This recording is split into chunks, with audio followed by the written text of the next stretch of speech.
Pagi ini masih terlalu asing untukku.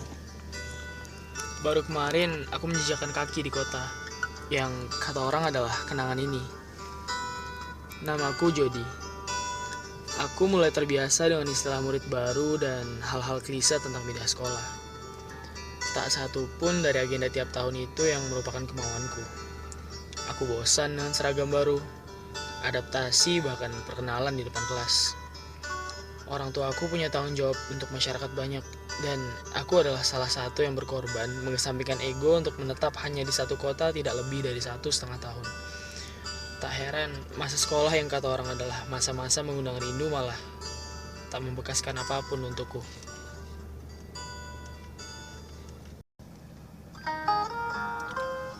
Koridor putih itu seolah menatap tajam ke arahku. Memilih diam sambil menyaksikan tiap langkah yang kujejakkan. Perasaan mencekam sebagai murid baru seperti saat ini telah berulang selama belasan kali dalam hidupku. Sunyi, hanya decitan sepatu yang beradu dengan ubin dan deru nafasku yang berpacu dengan semilir angin. Aku menatap pintu coklat itu untuk beberapa detik. Debaran yang sama seperti tahun-tahun sebelumnya. Setelah pintu itu dibuka, aku pasti akan mendapatkan tatapan yang menyiratkan pertanyaan dari sisi kelas. Lalu sesi perkenalan. Aku menuturkan kalimat yang sama setiap tahunnya. Selamat pagi, nama saya Jody. Salam kenal. Yang akan diikuti dengan alasan pindah dan pertanyaan-pertanyaan lainnya. Aku berjalan menuju sebuah kursi kosong dekat jendela. Tepat di sebelah perempuan yang sedari tadi menatapku kegirangan. Aku membalas senyumnya sekali lalu duduk dan tak menoleh ke arahnya lagi. Minggu-minggu berikutnya berjalan begitu saja. Perempuan yang duduk bersebelahan dengan tempatku bernama Gia. Dari sekian banyak perempuan, Gia adalah perempuan pertama yang paling kutandai kehadirannya. Bisa jadi karena memang dia yang paling vokal di antara mereka. Gia merupakan tipikal perempuan populer kebanyakan. Anggota cheerleader, bertubuh mungil dan memiliki seperangkat aksesoris yang tak pernah ketinggalan zaman di kalangan remaja putri. Tentu eksistensinya di sekolah ini tak perlu diragukan lagi. Tak heran, nama Gia selalu berada di puncak teratas topik pembicaraan para siswa laki-laki. Hanya saja, Gia seringkali bertindak di luar batas.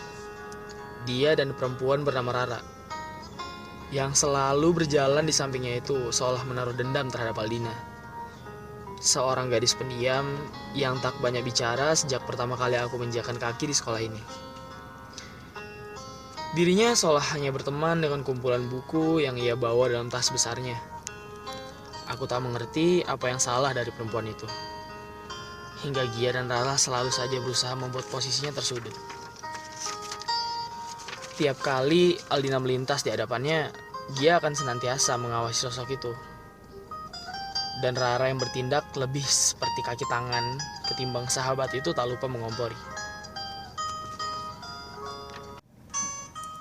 Kutu buku, jalan tuh dilihat-lihat pakai mata. Ucapnya. Aldina hanya berlalu tanpa membalas satupun dari kalimat hinaan yang ditujukan padanya. Hari ini akan dimulai dengan kelas matematika. Pak Ridwan yang berjalan menuju meja guru, meletakkan tumpukan buku dan alat tulis itu di hadapannya. Sejenak, ia menyapukan pandangan ke sisi kelas. Pria itu tak seperti guru-guru lainnya. Pembawaannya yang santai dan ramah membuat jam belajarnya ditunggu para siswa. Selamat pagi, Pak. Kalimat sapaan yang menggema dalam ruangan. Pak Ridwan tersenyum, lalu berkata, Selamat pagi anak-anak. kelas pagi itu berjalan seperti biasanya. Bel berbunyi menandakan waktu istirahat. Saat aku bersiap pergi, suara Pak Ridwan menahan langkahku. Jody, kemari sebentar. Aku Aku melangkah menuju pria itu sambil mengingat-ingat kesalahan apa yang aku perbuat. Maaf pak, ada yang bisa saya bantu? Tanyaku mencoba sesopan mungkin.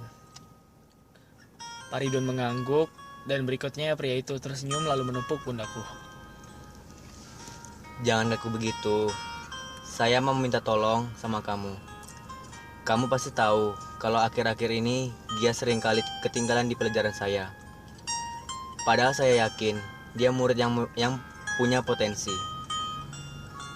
Aku hanya mengangguk tak mengerti akan bermuara kemana percakapan ini. Saya harap kamu bersedia menjadi tutor sebayanya dia. Kamu kan murid baru. Tentu belum banyak kegiatan. Lagi pula nilaimu bagus. Tak ada salahnya mencoba mengakrabkan diri dengan cara seperti ini. Aku tersentak. Bagaimana mungkin aku menjadi tutor sebayanya dia? Membayangkan bekerja sama dengan perempuan berwatak keras seperti itu saja membuatku merinding. Tapi lebih tak mungkin menolak permohonan Pak Ridwan. Dialah satu-satunya guru yang akrab denganku di sekolah ini. Dan dengan berat hati, aku menganggukkan kepalaku. Minggu ini adalah hari pertama aku menjadi tutor sebaya Gia. Dia hanya menatap bosan ke arah soal matematika yang aku berikan. Sesekali aku menyadari perempuan itu mencuri pandang ke arahku. Soalnya bisa kamu kerjakan tanpa lihat-lihat ke sini kan? Ucapku dingin sambil menyeruput kopi di dalam cangkir. Kamu jangan kepedean. Sahut perempuan itu dengan tatapan mengejek. Tiba-tiba saja aktivitas gerasa-gerusuk yang dari tadi dilakukannya mendadak hening. Aku menoleh ke arahnya, membentuk ekspresi seolah bertanya, "Ada apa?" Lalu dia tersenyum lembut. Ngobrol dong, kalau dari tadi cuma ngebicarain rumus yang ada kepalaku pecah. Aku menutup novel dalam genggamanku, merapikan posisi dudukku yang semula menyamping, menjadi berhadapan langsung dengan matanya. Jadi mau ngomongin apa? Dan bukannya menjawab pertanyaanku, dia malah duduk bagai patung di kursinya. Yang sekejap ia mengedip-edipkan matanya. Gak jadi serius banget sih jadi orang. Pertemuan-pertemuan berikutnya, aku mulai terbiasa. Tentu hal ini menuntutku menjadi lebih dekat dengan dia. Hari demi hari yang kami lewati terasa lebih akrab dari semestinya. Aku mulai terbiasa dengan celotehan perempuan itu. Bahkan, setiap detail aksesoris yang selalu berganti warna. Menyesuaikan mood katanya. Perempuan itu seolah telah menjelma menjadi bagian dari rutinitasku. Suatu kali, aku, Gia, Rara, dan Aldina dipertemukan dalam sebuah kelompok di kelas matematika untuk yang terakhir kalinya sebelum ujian kelulusan. Sebuah kombinasi yang menyenangkan, bukan? Berada dalam keadaan seperti ini benar-benar membuatku canggung. Sedari tadi, Gia dan Aldina itu hanya diam. Setiap kali aku bersuara, reaksi mereka hanya sebatas menganggukkan kepala dan membicara seperlunya. Sedangkan Rara, ia hanya meletakkan kepalanya di meja dan sesekali mengganggu Aldina.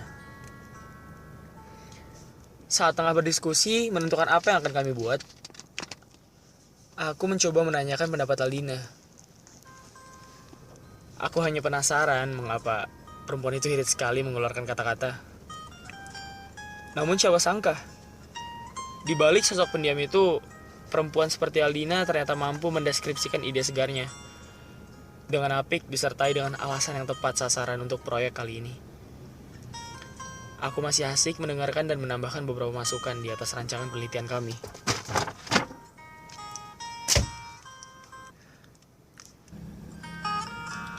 Suara buku berjatuhan dari atas meja. Tentu saja semua mata tertuju pada Gia. Satu-satunya orang yang berdiri di dekat tumpukan buku jatuh itu. Ups, maaf ya Aldina, bukunya jatuh deh. Ucapnya dengan nada sedih yang dia buat-buat. Aku sontak berdiri dari kursiku. "Apaan sih, Gi?" Tanyaku setengah membentak. Aku kan gak sengaja, aku udah minta maaf lagian. Ucapnya dengan nada tak kalah tinggi. "Semua orang tuh di sini tahu kalau kamu sengaja." Dan semua orang tahu kamu tuh gak benar-benar minta maaf ke Alina. Caranya tuh norak. Gia diam. Dia melihatku seolah tak percaya dengan apa yang barusan dia dengar. Aku menyaksikan tubuh mungil itu bergetar, seolah menahan tangis. Apa? Tangis? Aku mau saja menyangkal bahwa perempuan itu menangis jika setitik cairan bening itu tak meluncur dari pipinya. Aku bilang aku minta maaf. Lagian kelompok ini tuh bukan cuman kamu sama Aldina, tapi kamu gak pernah minta maaf pendapat aku. Udah, mulai sekarang kamu gak perlu susah-susah jadi tutor sebaya buat cowok norak kayak aku.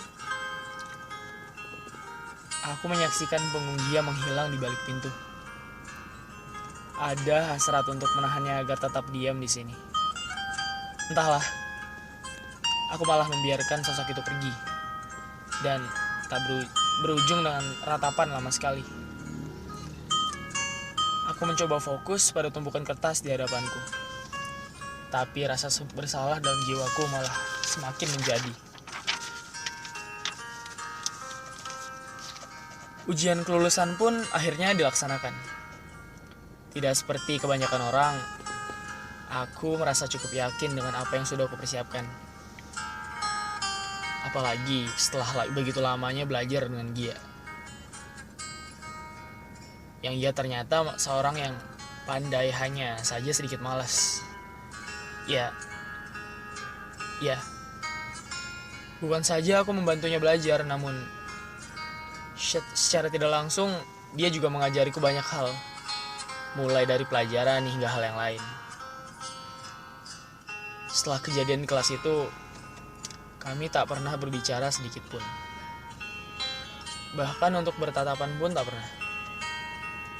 Aku hanya bisa memandanginya dalam diam. Aku merasakan sesuatu yang menyesakan, yang hingga kini belum diketahui dengan jelas apa itu.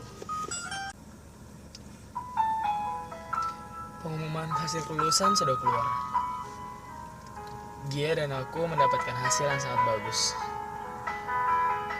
Aku berencana meminta maaf padanya dan memulai semuanya dari awal. Hingga aku melihatnya berdiri di depan rumah dengan memegang sebuah koper. Dan untuk pertama kalinya pula kami berbicara lagi. Maaf, Ucap perempuan itu. Kedua kalinya perempuan itu berlalu pergi begitu saja, dan untuk kedua kalinya pula aku seolah tak punya kuasa untuk menahan raganya. Sekaranglah baru aku sadari apa yang kurasakan sejak kami tak saling bicara. Kehilangan. perempuan itu berkata dirinya harus pergi. Bukan kemauannya memang. Sang ayah harus menjalankan tugas negara, memikul jabatan dan tanggung jawab di pundaknya. Ya, perpisahan ini bukan hanya tentang meninggalkan rumah masa kecilnya, tapi berjalan keluar dari kenangan dengan lelaki itu. Berulang kali dalam hatinya, perempuan itu mengucapkan selamat tinggal. Selamat tinggal, ucapnya halus seolah berbicara pada angin di sekelilingnya, dan hanya kepada sebuah nama ditunjukkannya sekalimat perpisahan itu. Dia menggeret koper merah mudanya menjauh dari pekarangan. Lalu sosok mungil itu pergi bersama dengan suara taksi yang mengema di jalan sepi.